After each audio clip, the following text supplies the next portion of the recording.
vamos a leer el libro de Tobías, conocido como el libro de Tobías. Aquí tiene este libro una introducción, entonces voy a leerla rápidamente, después agrego algo más.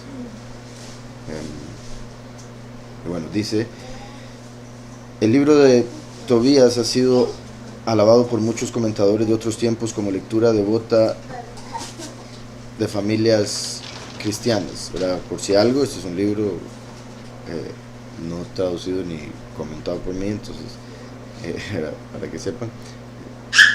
Y ahí yo voy a ir diciendo, me pareció que de los que encontré este era como el que estaba más cercano, al menos en los nombres. Es el mismo. Sí. Qué bueno. Entonces, sí, para que sepan. Entonces, en sí, ¿verdad? Familias creyentes en Mashiach. Hoy no nos atrevemos a compartir semejante juicio. De hecho, le costó afirmarse como libro canónico y después fue negado como tal por los reformadores protestantes. El argumento pudo ser entretenido y sorprendente, pero el autor no ha sabido desarrollarlo.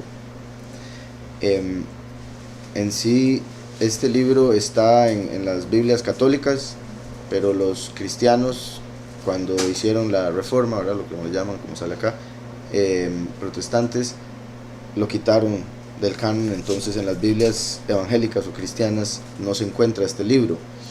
Pero, por ejemplo, acabamos, ¿verdad?, de leer el libro de Clemente, discípulo de Paulus, y él mencionó a Tobías, o sea, dando a entender que ellos creían en el libro de Tobías, incluso Paulus y por ende los apóstoles.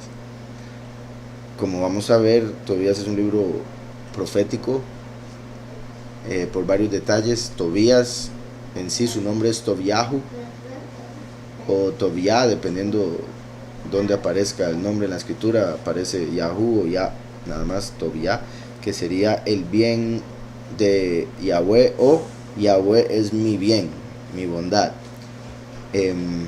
Tov es bueno. Recuerden que a Yahushua lo llamaron Tov y él dijo: ¿por qué me llamas Tov? Entonces es como si Yahushua lo llamaron Tobías y él dijo: ¿por qué me llamas Tobías? Solo hay uno bueno. De hecho, se podría decir: ¿por qué me llamas Tov? Solo hay uno bueno, es Yahú, Tobiahu. ¿Sí me explico? Entonces Yahushua ahí lo que estaba haciendo, entre otras cosas, era diciendo: yo soy el Hijo, no el Padre, la primera, no la segunda venida, porque recuerden que la primera vendría como Hijo, después como Padre. Entonces Yahushua vino como la vida, el árbol de la vida, por eso fue colgado de un madero. El último viene como el conocimiento, como el árbol del conocimiento, va a dar fruto en el fin de los tiempos, así como el hombre comió del fruto en el fin de la creación, en el fin de la historia. Se daría el conocimiento del Padre, y el enemigo atraparía al mundo con el conocimiento del mal en sí, a través de la marca de la bestia. Entonces, el nombre Tobiahu hace alusión a la venida de Yahweh como el bueno, Yahweh como el árbol del conocimiento verdadero, conocimiento del bien, y o sea, el conocimiento de la verdad me refiero, no el conocimiento de la mentira, que como decías es la otra parte que trae el enemigo en este fin de los tiempos. Entonces, este libro tiene que ver con la venida de Yahweh en el fin de los tiempos, como el bueno. Continúo con el comentario aquí o introducción. Dice: es acertado el montaje paralelo del capítulo 4 y la no revelación de la personalidad del Malaj, pero el Malaj abusa de su saber. Aquí básicamente está hablando de cosas que van a pasar en el libro, entonces para los que nunca lo han leído va a ser un poco raro, pero bueno, de su saber para adelantar lo que va a suceder, matando periódicamente el interés narrativo. Hay una escena divertida, de humor macabro, algunos detalles pintorescos animan periódicamente el relato. Nos molesta la falta de tensión dramática. Era un hombre, parece estarlo criticando como si fuera un libro hecho para entretener. Una obra de teatro, exacto, algo así. Como si fuera una novela. Nos molesta la falta de tensión dramática, el fácil recurso a lo maravilloso, los discursos y plegarias insistentes, el recurso a las lágrimas para expresar la emoción, son convenciones de época que hoy no funcionan, ¿verdad? Obviamente ellos se refieren, repito, a la forma en que se escribe para poder llamar la atención de la gente, el drama y todo eso, que como les he dicho, Yahweh no está metido en eso. Pero bueno, dice Tobit, que es como lo llaman algunos, llega a interesarnos. Rafael, que es el malaj que aparece en este libro. De hecho, vean qué curioso que ahora está orando Yahweh Rafa, ¿verdad? Rafa y Rafael aparece aquí. Dice, Rafael es como una domesticación de lo angélico. Quiero decir que su misión pasa de la gran historia a un asunto familiar. Tobías es casi un antipersonaje, puesto para hacer preguntas y recibir instrucciones del ángel, sin haber luchado ni vencido. Llega al colmo de la felicidad cuando hereda a padres y suegros.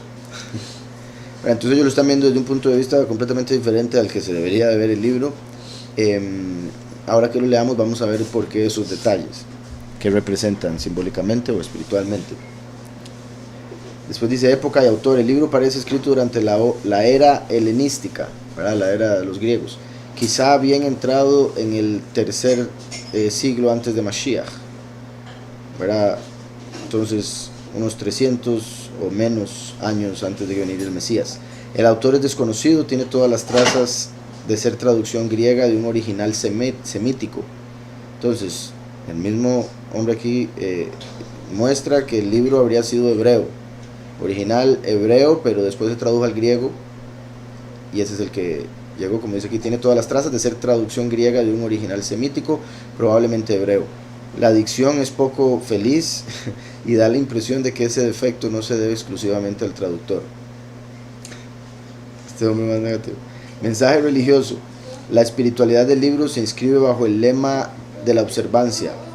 Tobiahu realiza actos heroicos enterrando a sus compatriotas, pero da la impresión de que para el autor no era menos importante lavarse las manos antes de comer.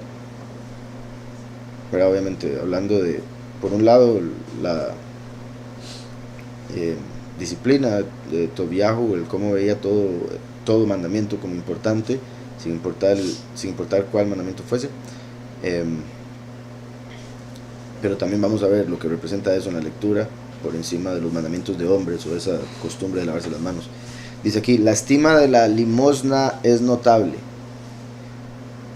Verán, limosna o ofrenda, ¿verdad? Para que suene mejor. Pero no menos se aprecian las riquezas que acarrea. La preocupación por casarse dentro de la familia parece excesiva. Para hoy en día eso va a ser excesivo. La boda es ante todo una cuestión legal. Varias veces se cita un precepto o se alude a él para justificar alguna acción del libro, que de este modo se convierte en ilustración narrativa de la ley o de la Torá. Por otra parte, las oraciones expresan una piedad auténtica de agradecimiento y confianza en el Todopoderoso. El Hijo sana al Padre devolviéndole la luz, que es la vida. Como continuidad de la familia, encarna la comunidad de la tribu de la nación. De la tribu de la nación. El ángel establece en función del pueblo la bendición genesíaca y patriarcal de la fecundidad. Sara es como una matriarca amenazada, la mujer predestinada que espera al varón. El destierro y la diáspora nada podrán contra los vínculos de lealtad a Yahweh, a su ley, a los compatriotas. En el confín de la esperanza emerge Jerusalén. Ok, entonces, eso fue la introducción. Voy a empezar con el primer capítulo del libro de Tobías, como dije, y ya mencioné principalmente lo que quería decir de lo que significa el nombre y a quién representa. Capítulo 1, verso 1. Historia de Tobiahu, hijo de Tobiel, hijo de Ananiel, hijo de Aduel, hijo de Gabael, de la familia de Asiel, de la tribu de Neftalí, deportado desde Tisbe al sur de Kadesh de Neftalí, en la alta Galilea, por encima de Hazor, detrás de la ruta occidental al norte de Fegor. Tobit, ¿verdad? O Tobiahu sería Yahweh es el bueno, o mi bien es Yahweh. Tobiel, lo mismo, pero en vez de Yahweh poderoso. Ananiel, eso podría estar conectado con humildad, con respuesta. Sí, lastimosamente no veo que en la concordancia salga el nombre Aduel, tal vez sale diferente, puesto que este sí creo, o sea, como les digo, yo podría decir lo que me imagino que significa según las letras que se están utilizando en español, bueno, sí, pero para estar seguros tendría que verlo en hebreo. Recuerden que Ed o Ad se escribe Ad porque es con Ayin, y Dalet es testigo. La U haría que signifique su testigo, y él sería poderoso. Entonces su testigo es el poderoso o el testigo del poderoso, lo cual confirmaría, ¿verdad?, lo que he estado diciendo. Qué lástima que no esté ese nombre en hebreo. Asiel, que ese lo más seguro sería mi obra es el poderoso o la obra del poderoso. Aún así sería necesario verificarlo. Una buena señal. Y Naftalí, que significa mi lucha. Era de Neftalí, que era Neftalí el que estamos por ver en Yashar, ¿verdad? Que era súper rápido, que corría como Flash. Y digo eso de Flash, ¿verdad? Siempre mencionando cómo el superhéroe de Flash lo hicieron basado en Mercurio, Hermes, Tot, en el mensajero de los dioses, dicen ellos, ¿verdad? Los mensajeros de los Elohim. Neftali, recuerdan que Nimrod tenía 12 Elohim que adoraba. Uno era el que estaba por encima de todos los demás, cuando Abraham los destruyó y dejó el hacha en el más grande. Entonces 12 Elohim, como uno para cada mes, como si fueran, y haciendo la misma conexión, recuerdan ¿cómo era que le llamaban donde se reunían Superman y todos ellos? El Salón de la Justicia. Era como si fuera eso, yo me imagino, el Salón de la Justicia donde adoraba Terah, siendo Superman el más grande con el hacha, ¿verdad? Y el resto, que ese sería Júpiter, Zeus, Baal, etcétera, Lucifer, el ángel que estaba por encima de todos.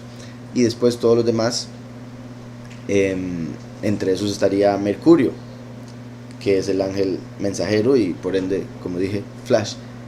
Ahora vemos como que Yahweh hace las 12 tribus para reemplazar a los ángeles caídos y que se hicieron pasar por poderosos. Y cuando vemos esas conexiones se puede ver que Naftalí cumple ese rol como el mensajero, porque cuando había que hacer algo, traer algo, mandaban a Naftalí. Entonces Neftalí es ese mensajero de los patriarcas, de las tribus y del verdadero Elohim.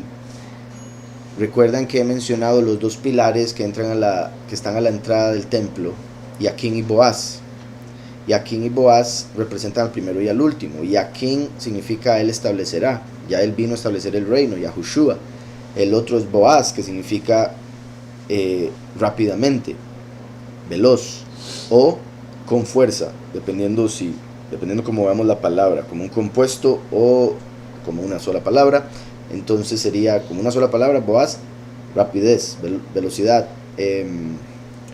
mientras que el compuesto, Beoz, con fuerza. Entonces el último viene con la fuerza que le da Mashiach, porque todo lo puedo en el Mesías que me fortalece, y va a cumplir la misión que Yahweh le manda de una manera veloz, como ladrón en la noche. Normalmente un ladrón trata de hacer todo lo más rápido posible.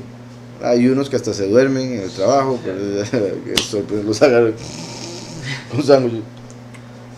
Entonces eso ya es problema de que no saben ni siquiera, ni eso pueden hacer bien.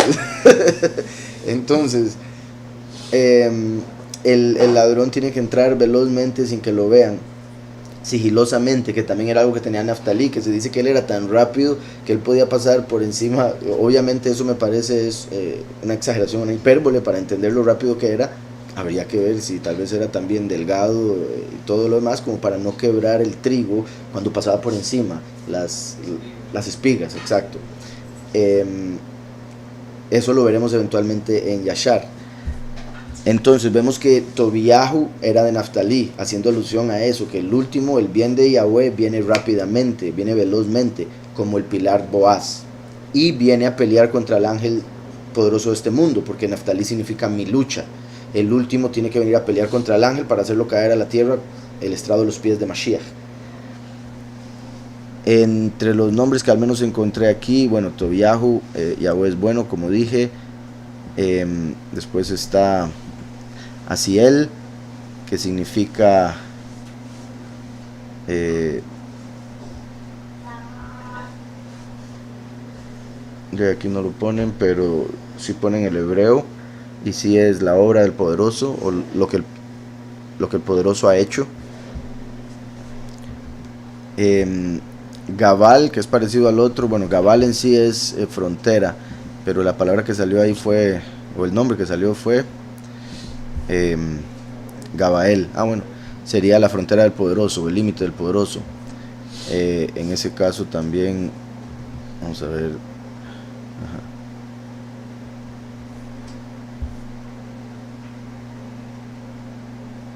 Después, también Gabá lo ponen como torcer para unir. Vamos, como una trenza, por ejemplo, se hace así, o algo que uno agarre a dos cosas y les dé vueltas para que se vuelvan uno. Lo cual también es interesante, ¿verdad? El primero y el último que se van a hacer uno al fin de los tiempos. Después está Janiel, que fue el que encontré. Janiel sería el favor de Yahweh, a quien Yahweh ha favorecido. Pero como les decía, si no tiene la Het, sería entonces muy posiblemente a quien Yahweh responde, o la humildad de Yahweh, o el humilde de Yahweh.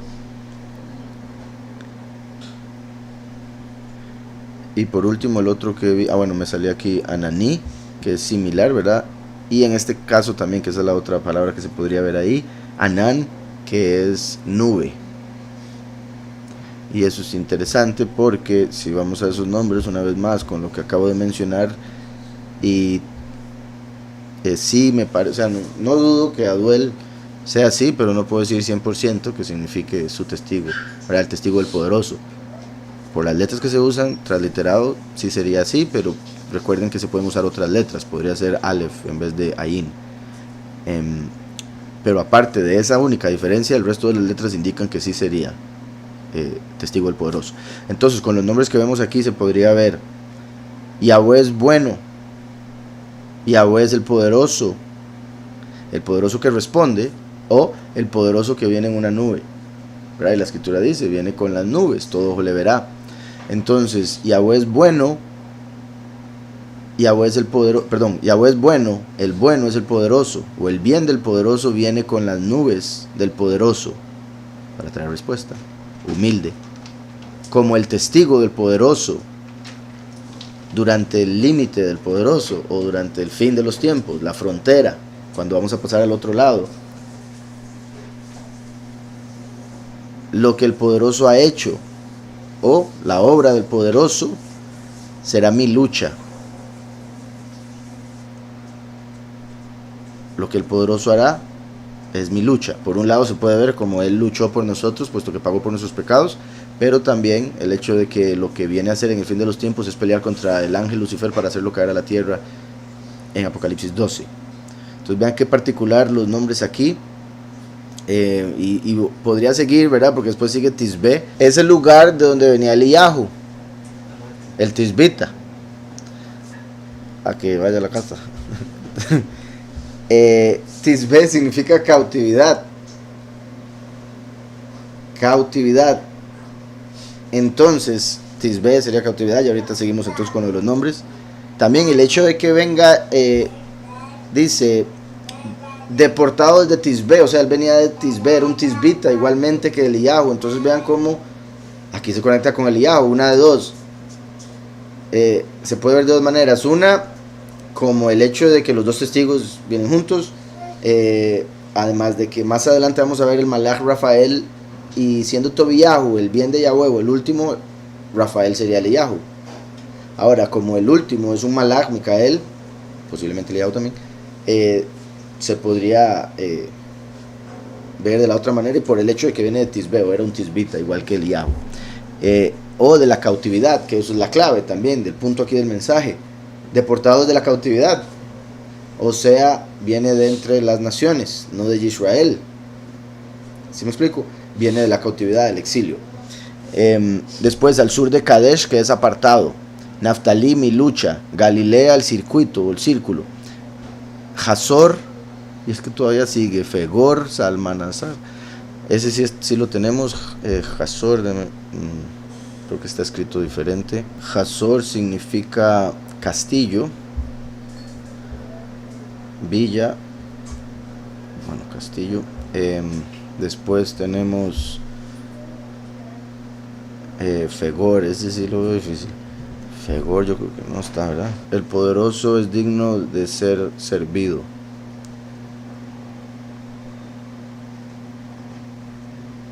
Se refiere a generosidad, lealtad, amor, creatividad, okay, prudencia. en un montón de cosas, pero en sí al servicio, se podría decir, ¿verdad? Servir al Todopoderoso. Por último, Salmanasar y Asiria. Asiria es a un paso, Salmanasar sí aparece en la escritura. El que alaba el fuego. Yahweh es bueno. El bien del poderoso viene con las nubes a responder las oraciones humildemente, como el testigo del poderoso durante el fin o el límite, en este caso del tiempo. Recuerden que tiempo y espacio son una realidad, por eso Olam se ve como mundo o tiempo también. A hacer la obra del poderoso, que es mi lucha, o sea, luchar contra el poderoso de este mundo durante la cautividad, siendo apartado para mi lucha durante el circuito en el que el castillo, la villa, el castillo, bueno, y por lo que viene servirá al Todopoderoso, Fegor, se podría ver, ¿verdad?, la Nueva Jerusalén o la congregación, que es el templo, servirá al Todopoderoso adorando a través del fuego. Recuerden que el último es el fuego consumidor. Entonces, aceptando el reino que trae el último, van a adorar a Yahweh a través de ese fuego. El entendimiento es el fuego. Entonces adorarán con entendimiento. Como dijo Yahushua, viene la hora cuando adorarán en espíritu y verdad, no en mentira y carne. Lo cual está a un paso. Ashur. ¿Estamos? ¿Sí se entendió? Para no volverlo a hacer. Bueno, el punto es que representa la venida del último y el fin de los tiempos como el fuego consumidor de entre las naciones rápidamente para traer la lucha contra el poderoso de este mundo, vencerlo, que es la obra que el Todopoderoso va a hacer durante el circuito, una vez que él sea apartado de esa cautividad o de esa apostasía en la que se encontraría, viniendo con las nubes humildemente para responder las oraciones, siendo el testigo del poderoso del fin de los tiempos, la frontera, como el bueno. Todos son los nombres de los primeros dos versos. Continúo. Yo, Tobiahu, procedí toda mi vida con sinceridad y honradez, e hice muchas limosnas a mis parientes y compatriotas deportados conmigo a Nínive, en el país de los Ashurim. Entonces yo, Tobiahu, procedí toda mi vida con sinceridad y honradez, e hice muchas ofrendas o limosnas a mis parientes y compatriotas deportados conmigo a Nínive. Entonces un hombre que hacía buenas obras, deportado a Nínive. Recuerden que Nínive es el lugar de Ninus, un falso Elohim. Nínive fue establecido por Nimrod, que representa la bestia, por ende representa el mundo en este fin de los tiempos, donde la bestia va a gobernar el orden mundial. También recuerden que es a Nínive donde Yahweh manda a Jonás a predicar. Jonás en ese punto representa la segunda manifestación, porque recuerden que Jonás de niño representa la primera manifestación. Lo que se habla curiosamente en la tradición judía se puede ver como una confirmación de la primera venida de Mashiach, como hijo que moriría y resucitaría, y otros detalles ahí, que sería llamado falso profeta entre los israelíes antes de ir a las naciones y ser llamado falso profeta entre las naciones. Entonces el hecho de que estaba en Nínive hace alusión al último entre las naciones, como Jonás, porque dijo Yahushua a la generación maldita no le será dada señal sino solo la señal de Jonás. Entonces los de este tiempo, que son la peor generación, no van a ver ninguna señal. Por más que se den, por más que Yahweh haga cosas, los del mundo no lo van a notar porque tienen ojos pero no pueden ver. Además de que los que son del Padre no andan publicando lo que hacen, porque no es por un show, es por el bien de Yahweh para con su pueblo. Entonces los del mundo no van a ver lo bueno que van a hacer los dos testigos, solo se van a enfocar en lo que no les gusta.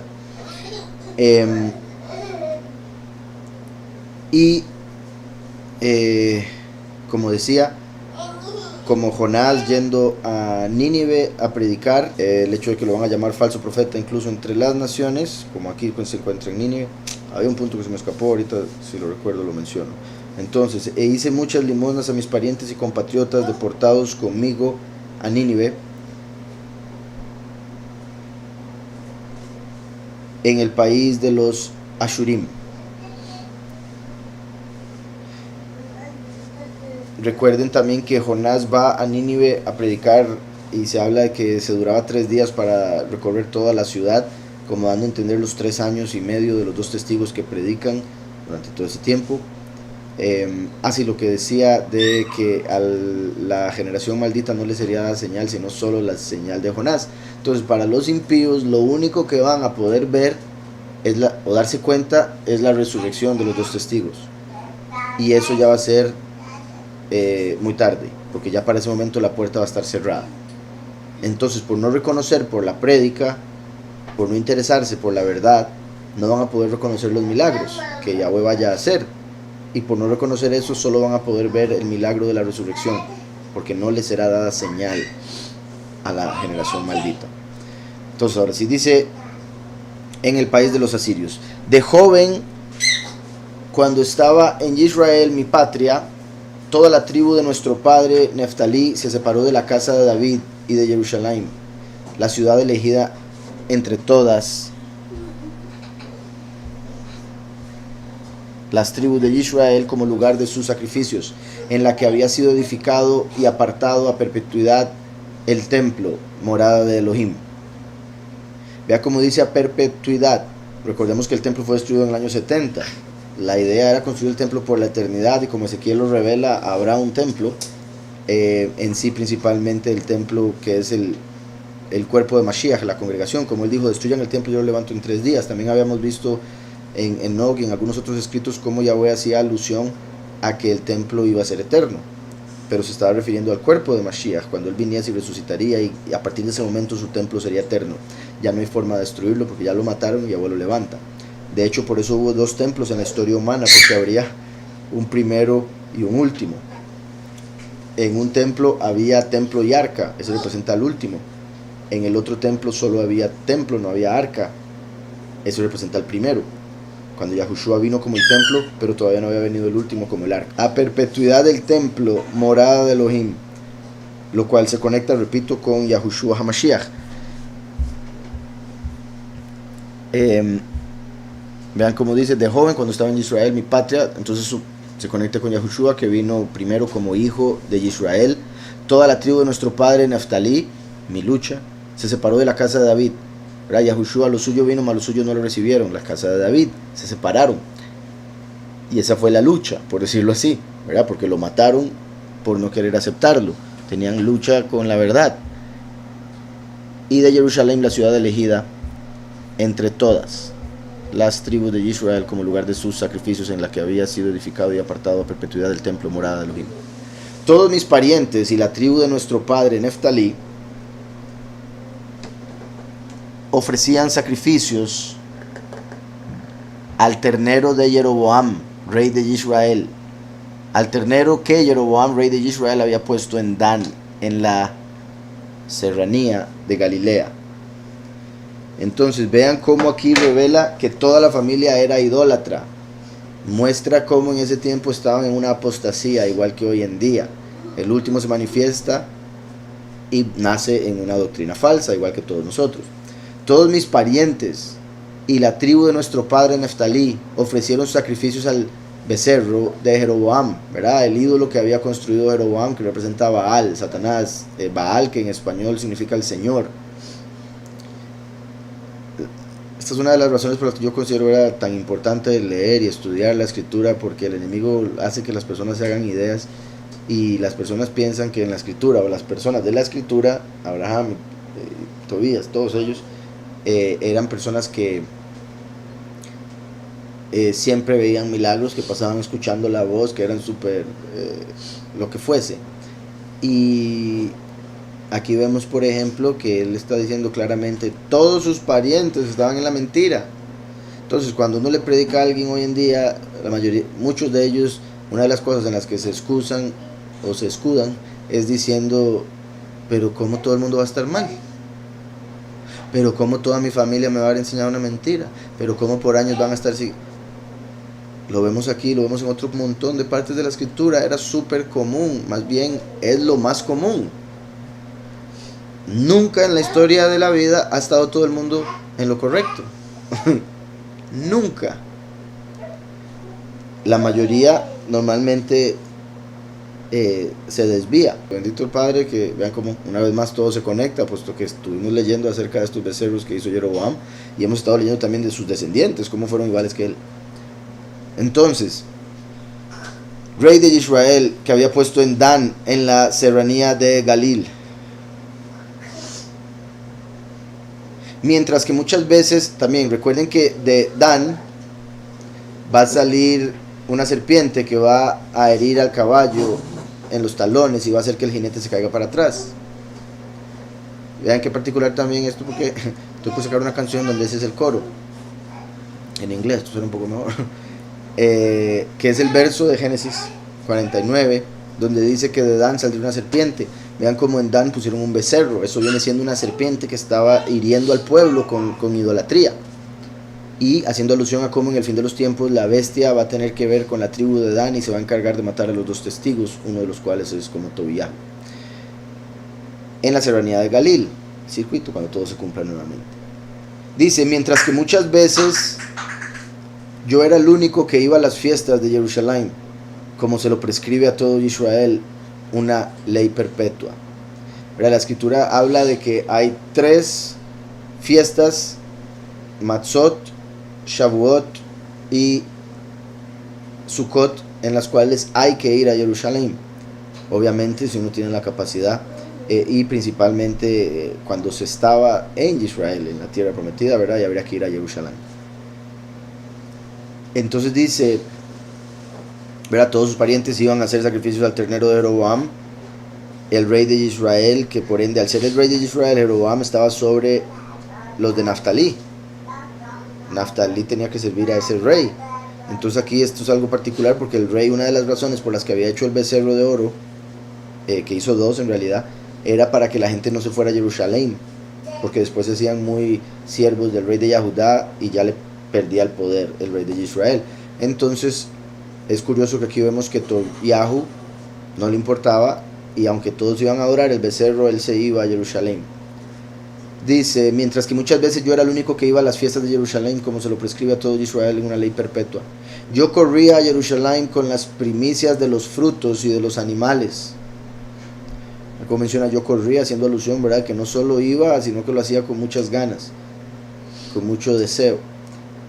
Con las primicias de los frutos, ¿verdad?, como primeros frutos, Bikurim, que curiosamente el último viene a recoger a los 144,000, que vienen siendo las primicias de los frutos, el trigo que se recoge primero, ¿está claro? Entonces vean que eso es lo que menciona ahorita. Y de los animales, y con los diezmos del ganado, y la primera lana de las ovejas, y lo entregaba a los Kohanim, hijos de Aharón, para el culto, y el diezmo del trigo, y del vino, del aceite, de las granadas, de las higueras, y demás árboles frutales, se lo daba a los levitas que oficiaban en Jerusalén.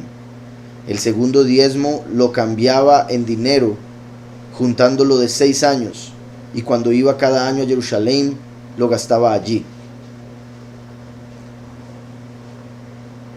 El segundo diezmo lo cambiaba en dinero, juntándolo de 6 años, o sea, los 6 años de antes del Shemitah, 7º año de reposo.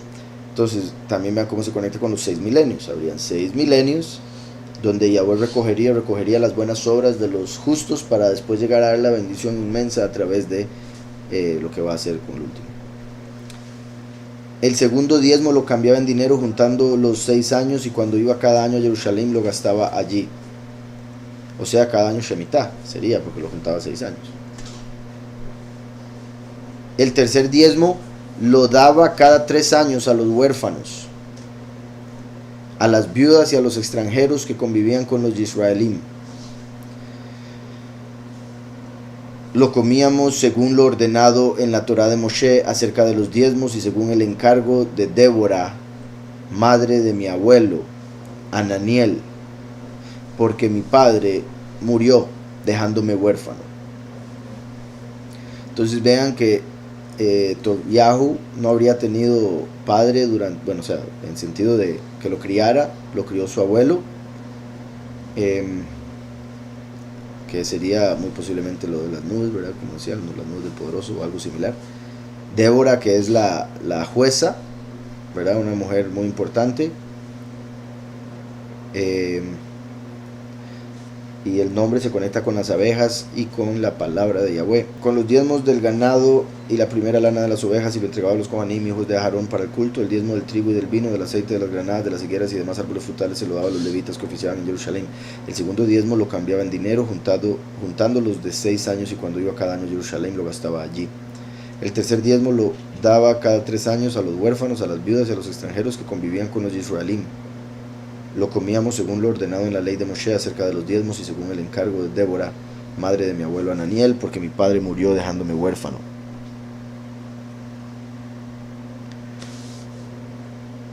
Entonces vean cómo Neftalí era descendiente de Débora.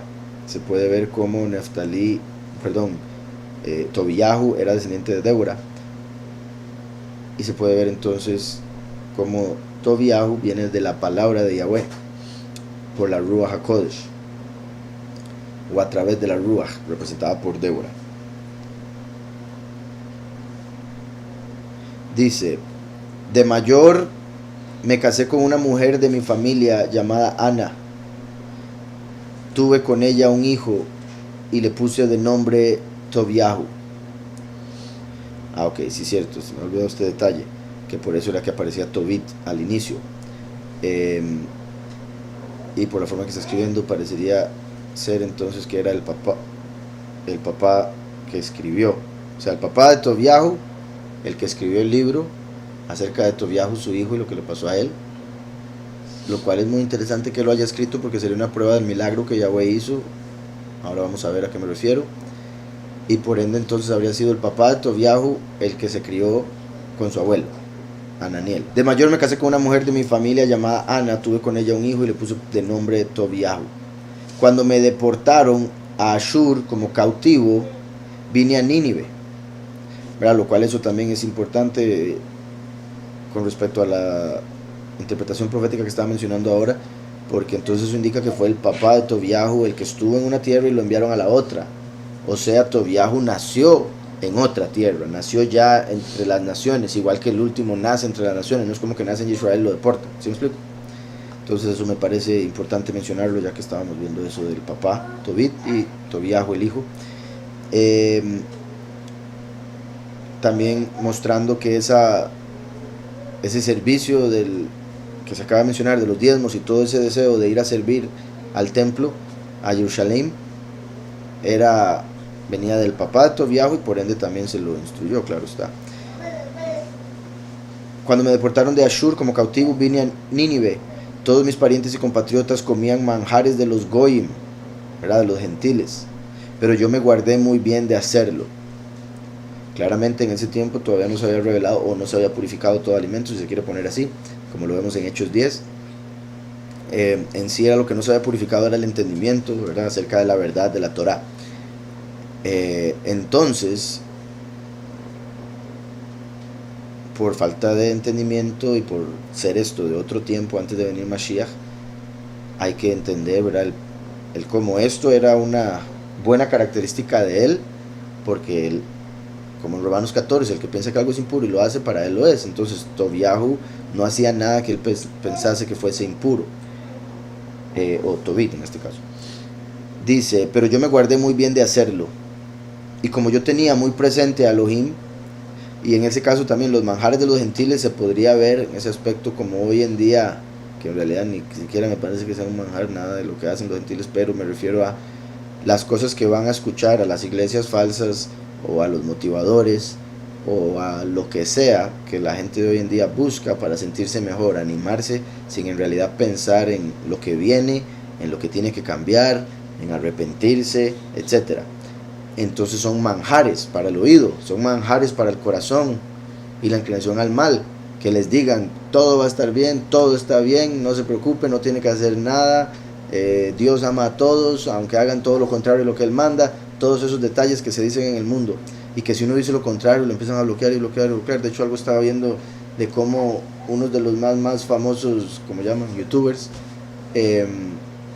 un par de ellos, de hecho el más famoso de todos, que es sorprendente la cantidad de gente que tiene, son 123 millones de suscriptores, Usted se imagina 123 millones, eso es un país gigante. Y ese hombre ha hecho un dineral. Y se llama Mr. Beast, el señor bestia. Pero curiosamente, a pesar de llamarse la bestia, empezó como cristiano. Y al principio de los videos decía, bueno, no al principio de los videos, sino al principio de que empezó a hacer videos, decía defender su fe y creer y pero poco a poco se fue perdiendo y ahora ya es agnóstico, ya no cree en nada. Y ese tipo de cambios que tienen que hacer para mantenerse, porque si no van perdiendo público, van perdiendo ayuda de YouTube. Entonces estaba viendo un video que era como un documental hablando de varios youtubers, como 10 diferentes, que empezaron diciendo ser cristianos y para poder mantenerse y llegar a ser lo que son, se deshicieron del cristianismo. Y obviamente, ¿verdad?, nosotros no estamos en ese cristianismo que es falso, pero es porque queremos ser todavía más verdaderos con respecto a lo que creemos y a la escritura. Por ende, menos nos van a querer escuchar. Entonces, decía por acá, todos mis parientes y compatriotas comían manjares de los gentiles. Eso es lo que la gente quiere escuchar. No pueden oír nada que les ofende porque ya... Y algo, o sea, como dicen, ¿verdad?, la verdad no peca pero incomoda. Se podría hasta decir la verdad ofende. Así de simple, y más hoy en día. Entonces, no hay forma de no ofender si uno está seguro de lo que cree y uno lo va a defender. Siempre alguien se va a ofender, porque si uno está defendiendo lo que uno cree, aquel que no cree lo que uno cree está ofendiendo. Sí, defensa y ofensa. En un partido siempre es uno o lo otro. Entonces, como dijo Yahushua, el que no está conmigo está en contra mía. Entonces se va a ofender. Y no por eso es malo lo que está diciendo. Malo es estar del lado que no es. Y allá la persona por eso tiene que usar el juicio, analizar, escuchar y decir, voy a escoger el lado que me parece que es el correcto. La mayoría de la gente escoge por un lado sin pensar, porque no quieren pensar, no les enseñaron a pensar o les da pereza pensar, y por otro lado se van con la mayoría, ¿verdad? Es como estos son más, ok, entonces creo lo que ellos creen porque más fuerza, ¿verdad? Sin entender la posibilidad de que entre más sean, más rápido se hunden, por decirles algo. O sea, no entienden todos los puntos, que por ser más no quiere decir que sea bueno, ¿verdad? Cantidad no necesariamente es calidad. De hecho, normalmente la calidad se expresa a través de poca cantidad. Entonces, tristemente este mundo, ¿verdad?, por lo perdido que está, la mayoría de la gente anda buscando oír cosas que le caigan bien, nada que lo vaya a confrontar, porque si no se alejan, se enojan, se ofenden. Y también estar enfrente de gente que se ofende no es lo más bonito del mundo. Entonces también desde ahí donde muchos pastores, por más que hayan tal vez iniciado tratando de hacerlo mejor, empiezan a cambiar por tratar de complacer al que escucha, porque obviamente para mí es muy bonito hablarles y que todos estén con una sonrisa, ¿verdad? Y no así como, eso fue para mí, cosas así que a veces yo veo. Entonces dice, mis parientes y compatriotas comían manjares de los gentiles, pero yo me guardé muy bien de hacerlo. O sea, él comía lo que había que comer, en el sentido de estudiar lo que hay que estudiar, creer lo que hay que creer. Y como yo tenía muy presente a Elohim, el León, el Altísimo, hizo que me ganara el favor de Salmanasar, y llegué a ser el encargado de sus compras. Lo pusieron de ¿cómo le llaman a eso que anda comprando todo? Sí, exacto.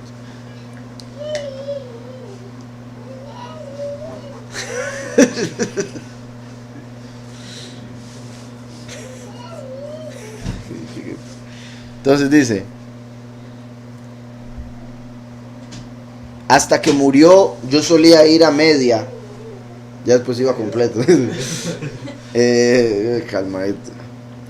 Yo solía ir a media y allí hacía, después iba a zapatos, ya perdón. Hasta que murió, yo solía ir a Media y allí hacía las compras en casa de Gabriel, hijo de Gabri, en Ragués de Media. Y allí dejé en depósito unas bolsas con 300 kilos de plata. 300 kilos de plata. Vean por un lado, ¿verdad? Como recuerden, 30, es un cero menos, piezas de plata por Mashiach pagaron. Aquí el 300 se conecta con el fuego por la letra Shin, que es 300, se conecta con los 300, el ejército de Gedeón. La plata se conecta con los muchos, pero vamos a ver qué más sale de aquí. Dice, cuando murió Salmanasar, su hijo Senaquerib le sucedió en el trono. Ese Senaquerib era malísimo. Su hijo Senaquerib le sucedió en el trono. Las rutas de Media se cerraron y ya no pude volver allá. En tiempo de Salmanasar hice muchas limosnas a mis compatriotas. Di mi pan al hambriento y mi ropa al desnudo. Y si veía algún israelí muerto y arrojado tras la muralla de Nínive, lo enterraba. O sea, él se comportaba como Yahweh manda en el sentido de amar al prójimo como a sí mismo, siendo prójimo. También, ¿verdad? Hay que entender que Tobit, el papá de Tobiahu, no está diciendo todo esto para echarse flores o para decir yo soy esto, yo soy lo otro, sino para entender que todos los milagros que vienen a continuación sucedieron por él ser así, por ser diferente a sus familiares. Fue que Yahweh lo separó, lo usó y lo bendijo, a pesar de haber pasado también aflicción en la vida. Pero no por esa aflicción se detenía de hacer el bien al prójimo, que es lo que mucha gente llega a hacer, tristemente. Y eso es lo que vemos en Tobit. No se cansó de hacer el bien por más que haya sido llevado a un cautiverio, que todos sus familiares estaban en la mentira, que el jefe que tenía, que era al parecer con él muy bueno, se muere y queda otro que... Entonces, dice, si veía algún israelí muerto y arrojado tras la muralla de Nínive, lo enterraba. Así enterré a los que mató Senaquerib cuando tuvo que huir de Yaudá, después del castigo que recibió del Rey del Cielo a causa de sus blasfemias. Lleno de cólera, Senaquerib mató a muchos israelíes. Yo recogí los cadáveres y los enterré a escondidas. Él mandó buscarlos, pero no aparecieron. Entonces vean qué curioso, él los enterró a escondidas. Él hizo la voluntad de Yahweh como un malaj. Nadie se dio cuenta. Y después llegan y los buscan. Y yo me imagino a Senaquerib diciendo, aquí algo pasó, qué raro, algún ángel. ¿Verdad? Y fue algo que se hizo de una manera física, natural, pero por no saber se pudo haber provocado algo. Al no encontrar los cuerpos de los muertos. Recuerden que Senaquerib fue el que entró también en el tiempo de Ezequías a amenazarlo, en sí todo el reino de Yahudá, y Yahweh se encargó de que Senaquerib no pudiese volver después de todas esas amenazas y blasfemias. Dice, lleno de cólera, Senaquerib mató a muchos israelíes. Yo recogí los cadáveres y los enterré a escondidas. Él mandó buscarlos, pero no aparecieron. Un ninivita fue a denunciarme ante el rey. Vean qué particular. Similar a como un egipcio fue a denunciar a Moshe ante el faraón. Ambos en una nación gentil, ambos siendo acusados de algo por lo cual los buscarían matar. Un ninivita fue a denunciarme ante el rey diciéndole que era yo el que los había enterrado. Me escondí y cuando supe que el rey estaba informado y que me buscaba para matarme, huí lleno de miedo.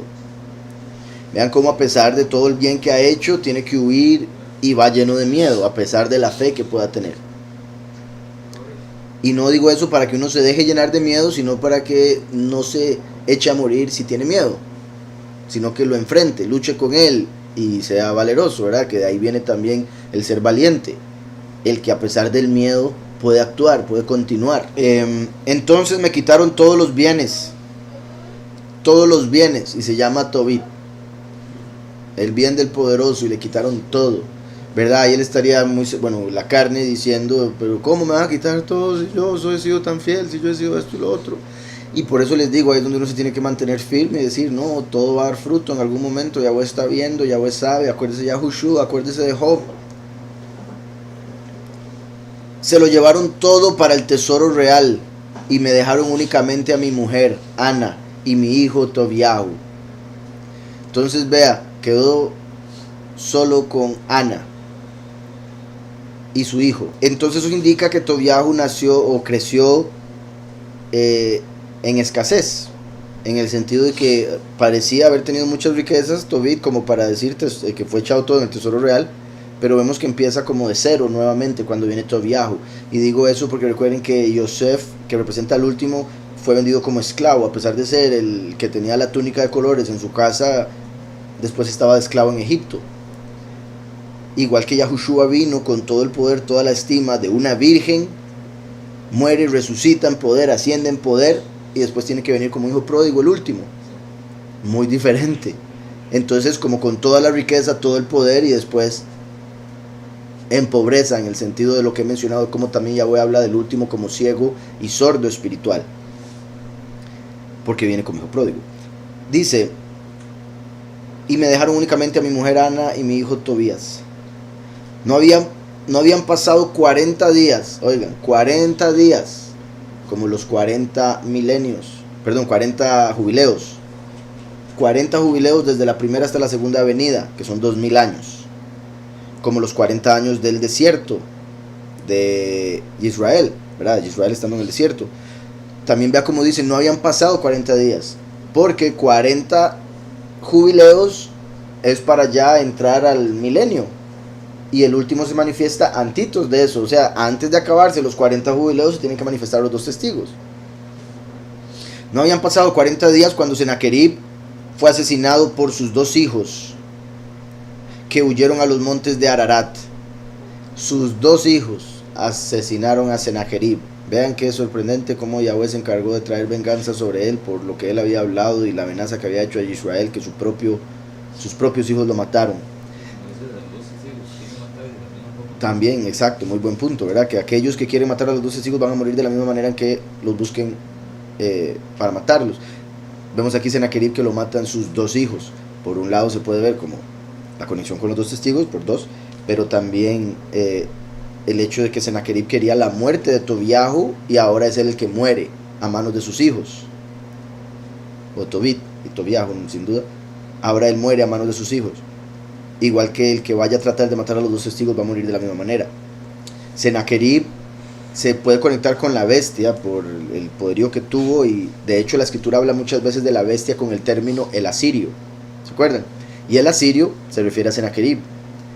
Entonces, que lo maten sus dos hijos se puede ver como las dos bestias trayendo la caída de Lucifer, en el sentido de trayéndolo a este mundo para ponerlo como poderoso, pero eso va a traer más bien todo lo que le sigue a Lucifer, que es infierno y lago de fuego después. Ahora, si vemos solo a Sennacherib como la bestia, sin conectarlo con el falso Mesías que viene después, recuerden que la bestia no va a morir, va a ser echado en el lago de fuego vivo, pero eso va a ser la segunda muerte. Entonces muere en el sentido espiritual, no en el sentido de esta realidad. Dice: no habían pasado 40 días cuando Sennacherib fue asesinado por sus dos hijos, que huyeron a los montes de Ararat.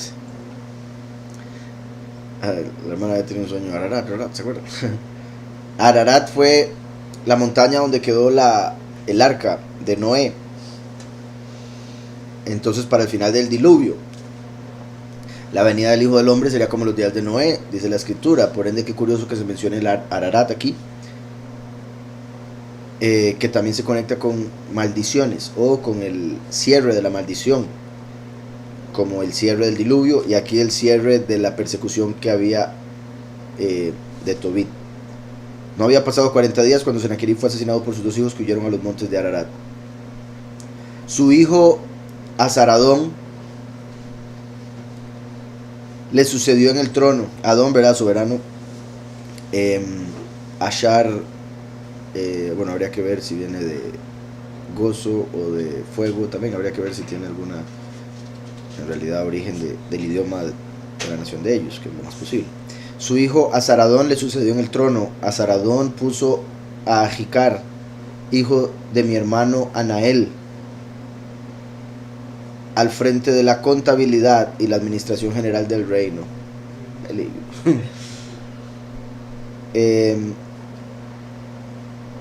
De contador y la administración general del reino, hijo de mi hermano Anael, o sea, un primo de Tobiajo. Ahicar intercedió por mí y pude volver a Nínive durante el reinado de Sennacherib de Asiria. Ahicar había sido copero mayor, canciller, tesorero y contador. Qué particular, ¿verdad? Como los Yahudim normalmente están en la tesorería, contaduría. Pero también recuerden que por eso Yehudá, Judas, ¿verdad? Era el tesorero, así que hay que tener cuidado. Ahicar había sido copero mayor, recuerdan como el copero en Egipto, canciller, tesorero y contador, y Azaradón lo repuso en sus cargos. Ahicar era de mi familia, era sobrino mío. Mira que ahora dije primo de Tobiajo, pues aquí estamos hablando del papá.